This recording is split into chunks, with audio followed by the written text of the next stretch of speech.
Selamat pagi Bapak.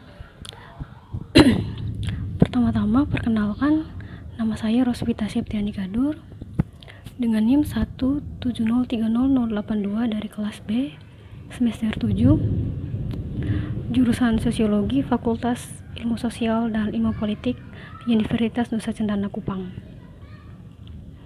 Baik, pada kesempatan kali ini saya akan menjelaskan hasil analisis saya terkait penyebaran pandemi COVID-19, dalam hal ini tentang pemalsuan data pasien COVID-19. Baik, untuk itu pertama saya akan mulai menjelaskan tentang seperti apa itu COVID-19, kemudian bagaimana pemalsuan data itu dilakukan, dan yang ketiga adalah bagaimana situasi rakyat di Indonesia pas ini di masa pandemi COVID-19 ini. Pertama, saya akan mulai menjelaskan tentang seperti apa itu COVID-19, kemudian bagaimana pemalsuan data itu dilakukan, dan yang ketiga adalah bagaimana situasi rakyat di Indonesia pas ini di masa pandemi COVID-19 ini. Baik, kita mulai yang pertama.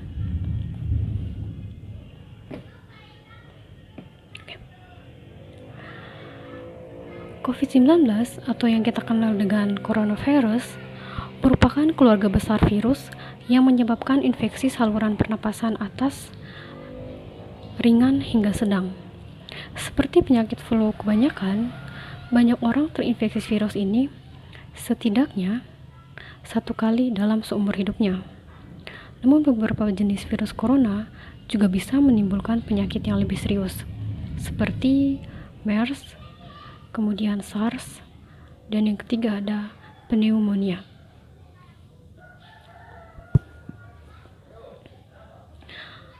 Virus corona, seperti yang sudah kita ketahui bersama, merupakan virus yang penyebarannya melewati udara dan juga benda-benda yang ada di sekitar kita. Penyebarannya melalui cairan hidung yang menempel di benda-benda sekitar kita. Berdasarkan hasil penelitian, virus corona ini akan bertahan di benda-benda di sekitar kita selama 9 jam. Itu sebabnya dipastikan bahwa kita harus selalu mencuci tangan setelah kita menyentuh barang-barang yang ada di sekitar kita, serta kewajiban untuk mengenakan masker. Itu tentang COVID-19, dan saya yakin kawan-kawan sudah banyak mempelajari ini dari banyak media dan juga jurnal-jurnal yang ada di media. Nah, yang berikut saya akan menjelaskan tentang situasi rakyat hari ini pasca penyebaran virus corona.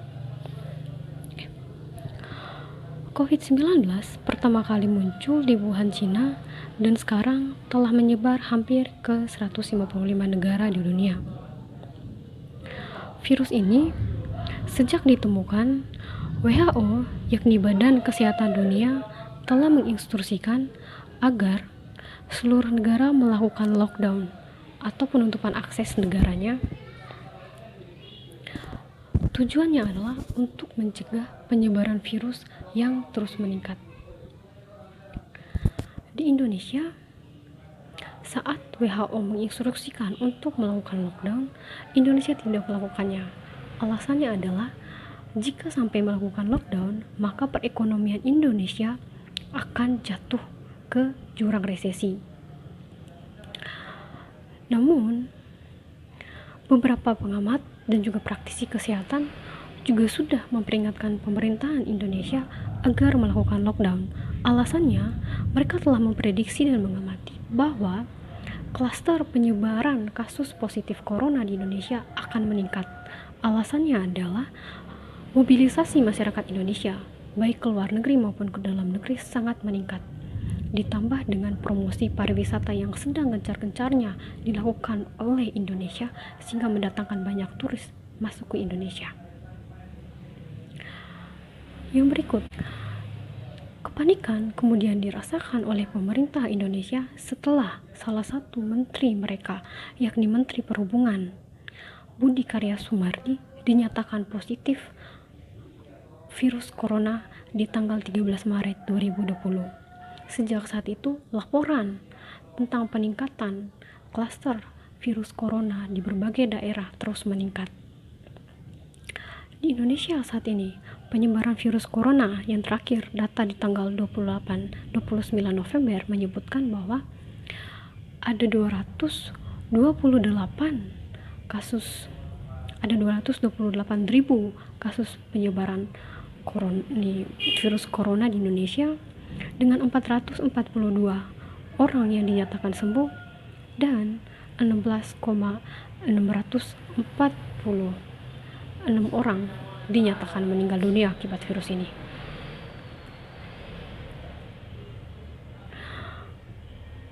Akibat arogansi dari pemerintah yang mengatakan bahwa virus corona tidak akan masuk ke Indonesia, kelalaian mereka berdampak kepada masyarakat di seluruh Indonesia, terutama masyarakat yang hidup di bawah garis kemiskinan. Kenapa saya katakan dampaknya adalah kepada masyarakat miskin? Setelah WHO menyerukan untuk melakukan lockdown, artinya bahwa negara itu tidak boleh melakukan aktivitas apapun dan hanya boleh melakukan aktivitas di dalam rumah. Artinya melakukan isolasi mandiri. Melakukan aktivitas apapun dan hanya boleh melakukan aktivitas di dalam rumah. Artinya melakukan isolasi mandiri. Nah, melakukan isolasi mandiri artinya kita tidak melakukan aktivitas yang juga kita harus melakukan pekerjaan dari rumah. Nah, Indonesia ya rata-rata masyarakatnya terdiri dari kaum tani dan juga kelas buruh. Kalau dia disuruh untuk tinggal di dalam rumah, dia akan mendapatkan uang dari mana? Sedangkan upah mereka dihitung per hari. Kalau buruh disuruh bekerja di rumah, artinya dia bukan bekerja dari rumah, tapi dia sudah di PHK. Sedangkan kaum tani saat dia disuruh untuk tidak bekerja, kita akan makan dari mana? Karena sumber pangan kita berasal dari kaum tani. Nah, kalau dua sektor ini disuruh untuk tidak bekerja, maka dipastikan bahwa kemiskinan itu akan terus meningkat, terutama di masa pandemi ini. Itu sebabnya kenapa saya katakan bahwa karena kelalaian pemerintah, dampaknya adalah ke masyarakat miskin. Nah, selain itu, di masa pandemi ini, pemerintah juga mengeluarkan berbagai macam regulasi dengan tujuan untuk mengendalikan penyebaran virus ini. Sangat terbalik saat rakyat seluruhnya menginginkan agar adanya perbaikan sistem kesehatan dan pelayanan kesehatan yang baik dengan fasilitas yang memadai. Yang diberikan pemerintah justru adalah regulasi-regulasi yang justru menekan rakyat. Kenapa saya katakan menekan rakyat? Karena regulasi-regulasi ini tujuannya hanya mengontrol rakyat. Bagi negara, bagi negara, kesalahan akibat adanya kesalahan yang menyebabkan penyebaran COVID-19 itu adalah rakyat itu sendiri. Mereka tidak pernah menilai bahwa peningkatan jumlah kasus virus corona itu akibat kelalaian pemerintah. Nah, ditambah lagi untuk menjalankan setiap regulasi ini, pemerintah mengerahkan seluruh aparat negaranya untuk memantau setiap aktivitas masyarakat.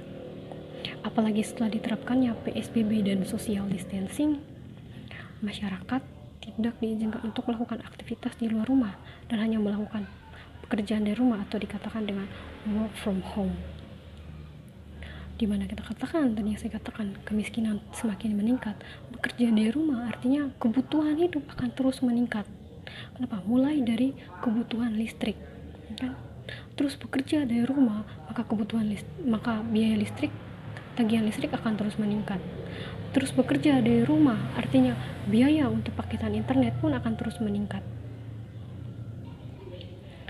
Kemudian terus bekerja dari rumah artinya kebutuhan sehari-hari seperti makan dan minum pun juga akan terus meningkat, karena kita tidak diizinkan untuk bekerja dan hanya melakukan aktivitas di dalam rumah. Bersyukur bagi mereka yang berasal dari kalangan ekonomi menengah ke atas, maka untuk memenuhi semua itu akan sangat mudah bagi mereka. Sedangkan masyarakat yang ada di bawah garis kemiskinan justru semakin melarat di tengah pandemi hari ini.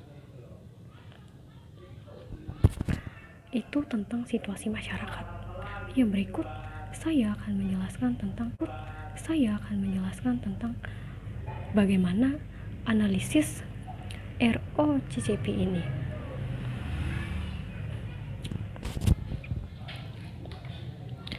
Baik, maaf, saya lanjutkan. Saya akan menjelaskan tentang analisis ROCCP ini. Baik. Dalam analisis ini, tujuannya adalah untuk mengkaji sejauh mana regulasi-regulasi yang diterapkan di suatu negara dapat berjalan dengan baik bagi masyarakatnya. Yang pertama, saya akan menganalisis menggunakan analisis ini, yakni analisis ROCCP ini dimulai dari yang pertama, rule atau peraturan. Baik. Undang-undang yang dibuat di Indonesia banyak yang bermasalah. Selain itu, undang-undang yang dibuat juga muncul begitu saja tanpa adanya keterlibatan rakyat secara keseluruhan dalam perumusan undang-undang ini. Di beberapa kasus, undang-undang yang dibuat tujuannya adalah untuk melindungi setiap kejahatan yang dibuat oleh negara. Kenapa saya mengatakan kejahatan? Karena setiap kebijakan yang dibuat oleh negara adalah kebijakan yang anti rakyat. Karena kebijakan itu hanyalah kebijakan yang dibuat untuk mempertahankan sistem yang dibuat oleh kelas yang berkuasa hari ini. Salah satu contoh undang-undang ini yakni Undang-Undang Ormas dan Undang-Undang ITE. Undang-undang yang dibuat untuk membungkam suara demokratis rakyat yang melakukan aksi protes terhadap kebijakan-kebijakan yang dibuat oleh pemerintah. Yang kedua dari analisis ini yakni opportunity atau kesempatan. Rata-rata undang-undang yang dibuat dengan objeknya adalah masyarakat atau rakyat dibuat untuk mengekang rakyat. Jadi apabila ada masyarakat yang bertindak tidak sesuai dengan undang-undang yang berlaku, maka itu merupakan salah satu caranya dia untuk melawan. Kenapa saya katakan dia melawan? Karena tadi yang saya jelaskan bahwa tidak ada keterlibatan masyarakat dalam pembuatan atau perumusan undang-undang tersebut. Ditambah lagi, pembuatan undang-undang tersebut tidak menyasar kepada masyarakat yang membutuhkan. Bahwa rata-rata undang-undang yang dibuat tidak sesuai dengan kebutuhan rakyat. Jadi kenapa kita harus patuh kepada undang-undang yang tidak kita butuhkan? Yang ketiga, kapasiti atau kemampuan. Sudah banyak masyarakat yang mematuhi undang-undang yang dibuat oleh negara. Karena bila tidak patuh, negara akan menggunakan alat negaranya yakni aparat untuk menindak mereka yang melawan. Dalam hal ini dia akan menurunkan polisi, tentara, Pol PP, dan aparat negara lainnya untuk memastikan bahwa undang-undang yang dibuat dipatuhi oleh masyarakat, yang artinya akan disertai dengan tindakan intimidasi, kriminalisasi, dan juga kekerasan. Yang keempat, communication atau komunikasi. Undang-undang yang dibuat Indonesia tidak pernah melibatkan rakyat dalam proses pembuatannya, terutama melibatkan buruh dan juga kaum tani, yang dimana dua sektor ini selalu menjadi korban dari undang-undang yang bermasalah. Jadi apabila ada yang bertindak di luar aturan, karena memang tidak dilibatkan dalam proses pembuatannya. Contohnya, undang-undang yang tidak melibatkan buruh dan kaum tani. Pembuatan Omnibus Law Cipta Kerja tidak melibatkan kelas buruh. Karena apa?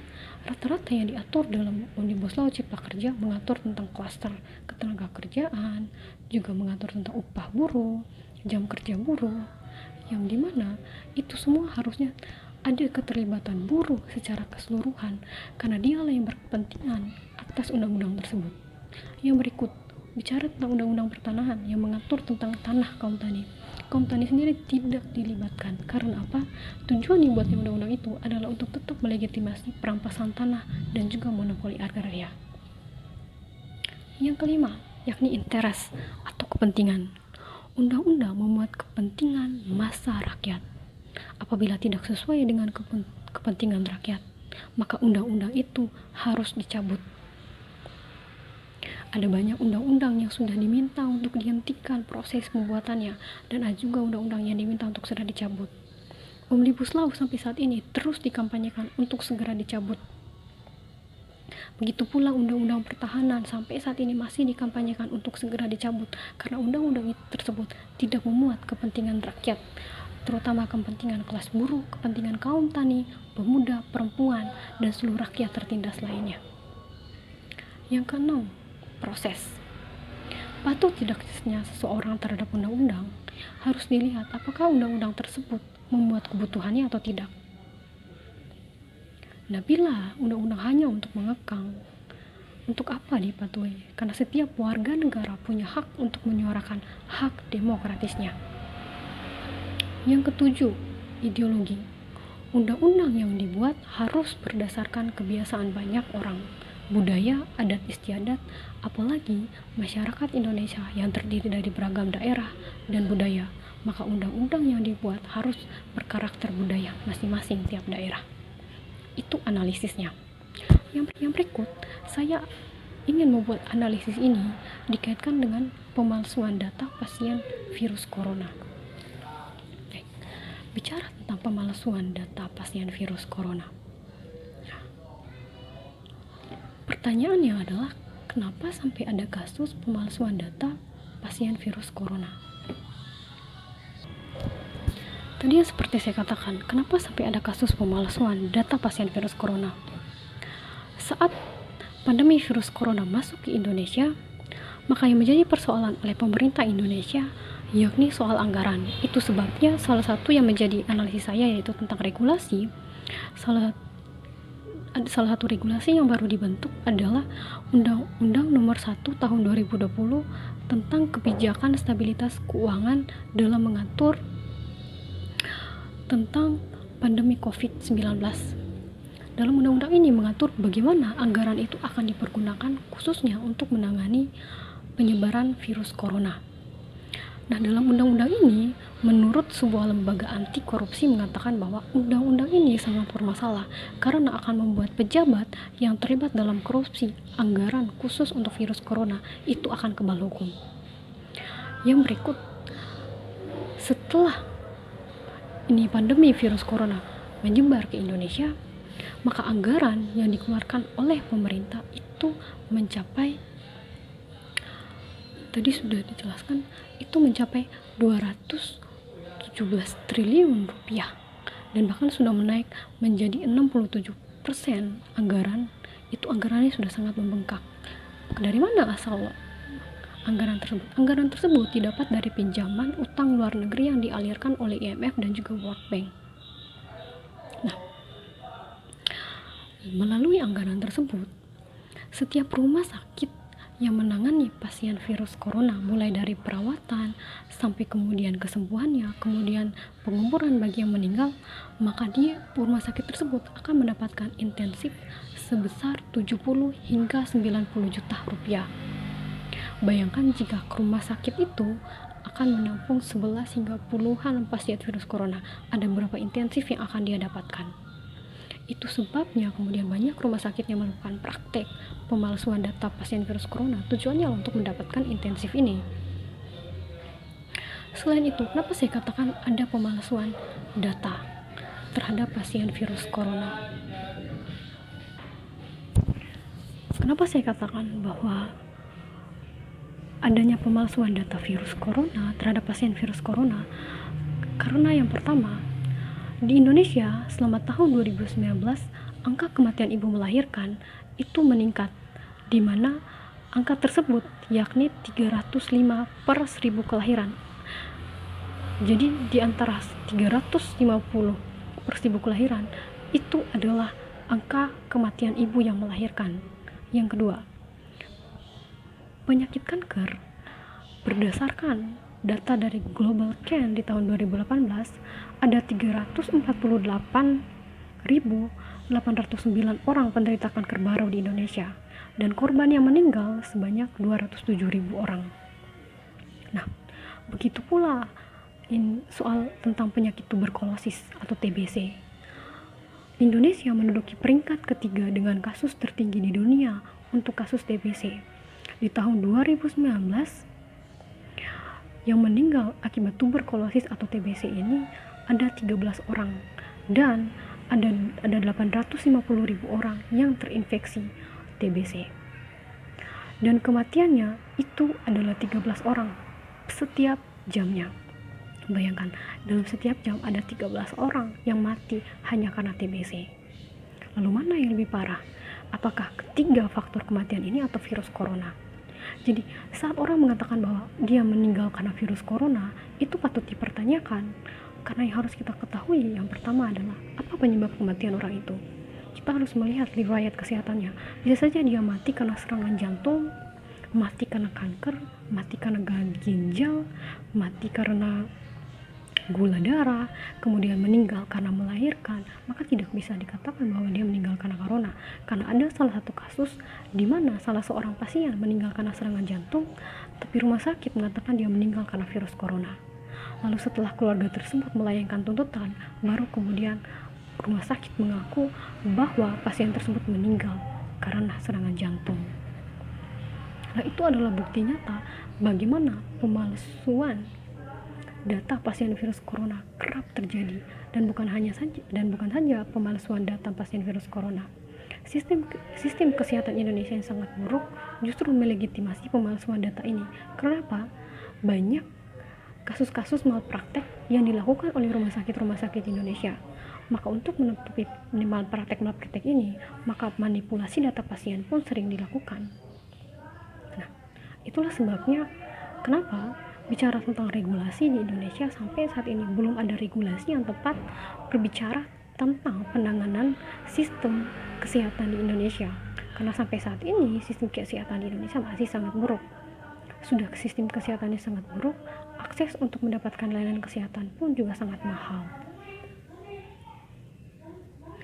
Jadi bisa dikatakan bahwa pandemi virus corona saat ini merupakan hasil dari produk kelas yang berkuasa.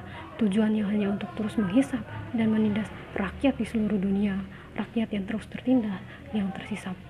Maka yang bisa kita lakukan adalah menghimpun kekuatan rakyat sebesar-besarnya untuk bisa melawan semua penindasan dan penghisapan ini. Sekian penjelasan saya. Terima kasih dan selamat menyaksikan.